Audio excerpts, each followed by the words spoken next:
Ok, pessoal, vamos começar agora o nosso estudo de cinemática, né? A gente vai iniciar os nossos estudos com os conceitos básicos. Alguns conceitos você tem que tê-los aí em mente para você poder se dar bem, para você poder entender aí o restante da matéria, tá? Nós vamos falar um pouquinho agora sobre a ideia de ponto material e a ideia de corpo extenso, né? O nome ponto material, ele é autoexplicativo. O ponto material é quando o objeto em questão, o objeto em estudo, ele tem dimensões desprezíveis, né, em relação à situação que a gente está analisando. Ou seja, o nome já é autoexplicativo, ó, ponto material, ponto, dimensão desprezível, tá? O corpo extenso, na realidade, é o contrário. É quando as dimensões do corpo, quando as dimensões do objeto em estudo não são desprezíveis em relação à situação que a gente está analisando. Por exemplo, né, se eu tivesse um caminhão aí estacionando em uma garagem, né, será que a gente pode desprezar aí as dimensões do caminhão? É óbvio que não, né? Em relação à garagem, né, a gente não pode desprezar as dimensões do caminhão. As dimensões do caminhão devem ser levadas em consideração. Então, neste caso, um caminhão estacionando na garagem, ele é considerado um corpo extenso. Tá? Por quê? Porque as dimensões não são desprezíveis em relação à situação que a gente está analisando em relação à garagem. Tá? Agora, por exemplo, um caminhão viajando de Fortaleza ao Rio de Janeiro, tá? Nós podemos dizer que esse caminhão ele pode ser considerado um ponto material nessa situação. Perceba que as dimensões do caminhão são desprezíveis em relação à situação que a gente está analisando, em relação a essa distância que ele está percorrendo aí de Fortaleza aí até o Rio de Janeiro. Tá? Então essa ideia de ponto material e corpo extenso é uma ideia bem tranquila. Perceba que o mesmo caminhão ele pode ser considerado numa situação como ponto material e em outra situação ele pode ser considerado como corpo extenso. Referencial. Referencial também é um conceito importante, um conceito que você deve ter em mente. Tá? Ele serve para determinar a posição de um móvel, né, na situação que você estiver aí analisando. Tá certo? Por exemplo, você pode colocar qualquer objeto como sendo referencial, né, qualquer situação, qualquer corpo como sendo referencial. Né? Por exemplo, a escola onde você estuda pode ser um referencial. Você mora próximo à escola ou mora distante à escola? Perceba que próximo à escola, ó, né, perto ali de um referencial, ou então longe da escola, né, a escola fica sendo seu referencial. Tá certo? Então o referencial ele é usado para determinar a posição aí de um móvel, né, em relação a ele. Ok? Bem tranquila essa ideia. Outro conceito importante aí que vocês devem ter em mente, tá, é a ideia de repouso e a ideia de movimento. E essa ideia de repouso e movimento, elas estão associadas aí a um determinado referencial, tá certo? O que seria um repouso, né? Um objeto em repouso? É quando não existe aí, por exemplo, deslocamento, não existe um distanciamento, nenhuma aproximação em relação a um determinado referencial. Então, se você tiver um objeto, se esse objeto estiver parado em relação a um determinado referencial, se esse objeto não estiver nem se afastando e nem se aproximando, a gente fala que ele está em repouso. Né? Um objeto ele está em movimento quando ocorrer justamente o contrário. Quando houver aí um distanciamento em relação a um certo referencial, ou então quando houver uma aproximação em relação a um certo referencial, a gente diz que esse objeto ele está em movimento. Por exemplo, ó, vocês estão vendo esse carrinho aqui ao lado, né? Digamos que esse carro agora comece aí a se movimentar, comece aí a se deslocar, tá? Então assim, se eu tomar como base a minha pessoa como referencial, perceba que está ocorrendo um distanciamento, tá, do carro em relação à minha pessoa. Né? Então, nesse caso, a gente pode falar que o carro está em movimento em relação à minha pessoa. Eu sou o referencial. Ó, em relação à minha pessoa, eu sou o referencial. Tá? E é claro que o contrário a gente também pode afirmar. Eu posso falar que eu, do jeito que eu estou aqui, ó, estou em movimento em relação ao carro. Por quê? Porque perceba que está havendo aí um distanciamento, está havendo aí então uma aproximação aí da minha pessoa em relação ao carro. Quando eu falo que eu estou em movimento em relação ao carro, o carro é referencial. Né? E perceba que está havendo um deslocamento, está havendo um distanciamento aí, entre nós dois. Uma coisa que você já deve ter percebido aí no seu dia a dia, quando você vai fazer uma viagem, né, por exemplo, quando você olha ali ao lado ali no vidro e tal, você percebe os postes passando ali por você. Tá? A sensação que você tem é que você está parado, né? Ou seja, você é o referencial, você está parado, e os postes ali é que estão se movimentando, né? Os postes ali é que estão se deslocando em relação a você. Perceba que existe um distanciamento ou uma aproximação. Então, nesse caso, a gente pode falar que os postes eles estão em movimento em relação a você. E já uma pessoa, por exemplo, ali ao lado do poste, tá? Ali escorado no poste, vendo o seu carro passar, a gente pode falar então que o seu carro ele está em movimento em relação àquela pessoa que está escorada ali no poste. Então perceba que essa ideia de movimento ela é relativa, né? Se um corpo A está em movimento em relação ao corpo B, a a gente pode falar que o corpo B também está em movimento em relação ao corpo A. Ok? Então essa ideia é uma ideia muito bacana, uma ideia que você tem que ter aí em mente.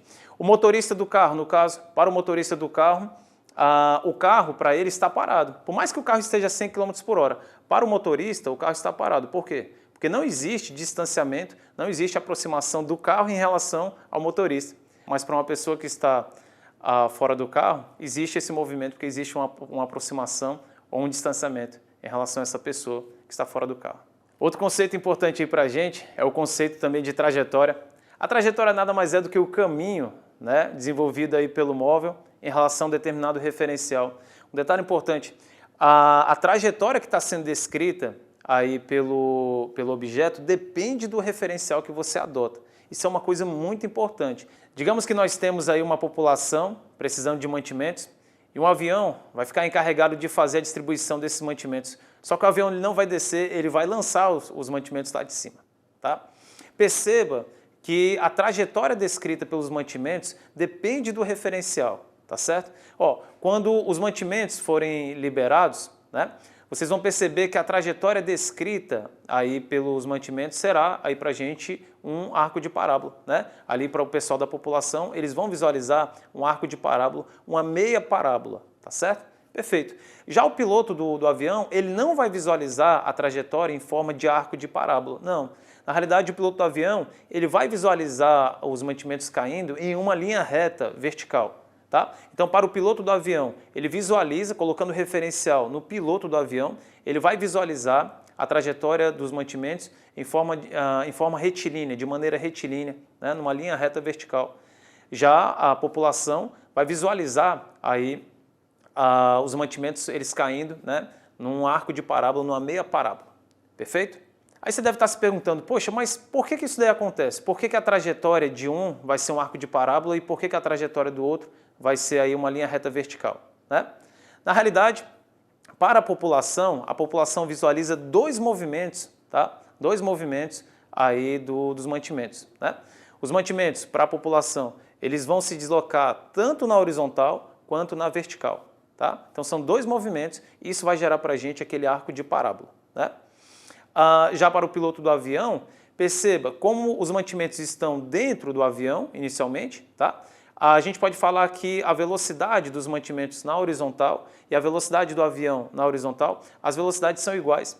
Então é como se os mantimentos e o avião, né, e o piloto no caso, eles tivessem a mesma velocidade na horizontal. É como se um estivesse parado em relação ao outro, porque os dois possuem a mesma velocidade na horizontal. Um não está se deslocando em relação ao outro na horizontal. Então, assim, para o piloto, o único movimento que os mantimentos vão fazer será um movimento, né, em linha reta vertical, tá? Uma vez que na horizontal os mantimentos estão parados aí em relação a ele. Perfeito? Vamos definir aí velocidade média. Considere a seguinte situação.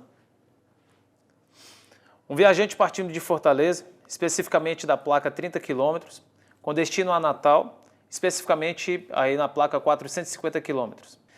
Essa placa de onde ele está partindo também pode ser chamado de marco, pode ser chamado também de quilômetro e de posição, tá certo? Então a posição, o marco, o quilômetro de onde ele parte é a placa, tá certo? Isso é um detalhe importante para a gente.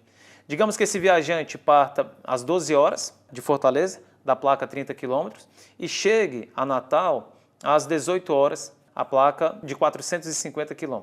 Um detalhe importante. A placa onde ele começou o movimento dele, né, no caso em Fortaleza, a placa 30 km, para a gente é o que nós vamos chamar de espaço inicial, e nós vamos representar isso daí por S0. A placa onde ele chegou, né, no caso em Natal, na placa 450 km, que foi a placa final dele, nós vamos representar isso daí, nós vamos chamar isso daí de espaço final, e nós vamos representar pela letra S. Então a gente pode falar que o espaço final, S, é igual a 450 km. O espaço inicial, S0, é igual a 30 km. O tempo onde ele começou o movimento dele, ou seja, em Fortaleza, às 12 horas, nós vamos representar por T0. Esse T0 para a gente é o tempo inicial. O tempo onde ele chegou ao destino dele, no caso em Natal, esse tempo nós vamos chamá-lo de tempo final e nós vamos representar pela letra T. Eu pergunto a vocês, qual foi a distância que ele percorreu aí de Fortaleza a Natal? Como é que você faz para calcular essa distância de Fortaleza a Natal? É bem simples. Se ele parte da placa 30 e chega à placa 450, basta você fazer a subtração dessas placas. Essa distância que é percorrida por ele, nós vamos representar por ΔS. Como é que você faz para calcular? Você pega a posição final, placa final, menos a posição inicial, placa inicial. Aí você vai ter como resposta 420 km. E quanto tempo ele gastou, né, ao longo dessa viagem? Poxa, se ele saiu de Fortaleza às 12 horas e se ele chegou a Natal às 18 horas, ele gastou nessa viagem aí 6 horas. Como é que você faz para chegar a essa conclusão? Você pega o tempo final, que foi o tempo de 18 horas, menos o tempo inicial, que foi o tempo de 12 horas. Então, esse tempo gasto, 6 horas, nós vamos representá-lo por ΔT. E agora, de posse dessas informações, nós conseguimos definir aí o que seria para a gente a velocidade média. Velocidade média para a gente vai ser a distância percorrida dividido pelo tempo gasto, ou seja, ΔS, distância percorrida, dividido pelo tempo gasto, ΔT. Então, para a gente, S menos S0, né? O ΔS nada mais é do que S menos S0, e o ΔT nada mais é do que T menos T0, se você quiser desmembrar um pouco mais. Então, fazendo as contas aí ao longo dessa viagem que o viajante realizou, o nosso ΔS foi um ΔS de 420 km e o nosso ΔT foi um ΔT de 6 horas. Quando você fizer a divisão, 420 dividido por 6, nós vamos ficar aí com 70 km por hora. Então, a velocidade média do viajante foi uma velocidade média de 70 km por hora. E aqui um detalhe super importante, tá? O fato da velocidade média ter sido 70 km por hora não significa dizer que ele foi o tempo inteiro com 70 km por hora, tá? Até porque ele não entrou no carro, o carro já estava a 70 km por hora. Ei, peraí, vai lá, abre a porta que eu vou me jogar. Não, tá? Isso daí não aconteceu. Na realidade, isso é uma média.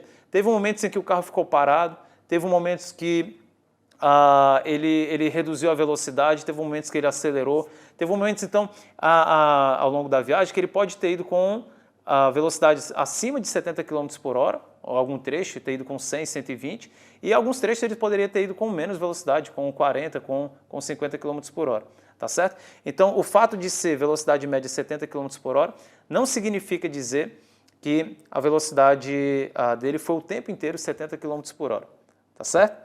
Uma observação importante, né? Nós vamos precisar transformar, de vez em quando, a unidade de quilômetros por hora para metros por segundo. Lembrando que quilômetro por hora não é, certo? Não é unidade do sistema internacional. Nós vimos que no sistema internacional a gente usa o metro como unidade de comprimento e o tempo a gente usa o segundo. Ou seja, sistema internacional para a gente, a unidade vai ser metro por segundo, a unidade de velocidade, tá? De velocidade aí. Ok, então se a gente quiser, por exemplo, passar, né, converter o nosso resultado que nós encontramos no exemplo que nós fizemos agora há pouco, 70 km por hora, se a gente quiser passar aí para metros por segundo, basta você dividir por 3,6. Quando você fizer essa divisão, nós vamos ficar com o resultado de 19,4 metros por segundo aí aproximadamente. E eu tenho aqui uma dica importante para vocês, tá? É uma dica que eu vou batizar aí como dica do controle remoto, tá certo? Você já deve ter percebido quando você vai usar um controle remoto, você clica no botão e você vai aparecer ali para você na televisão, por exemplo, né, um resultado, não é assim? E aqui também a gente vai fazer isso aqui nessa dica do controle remoto.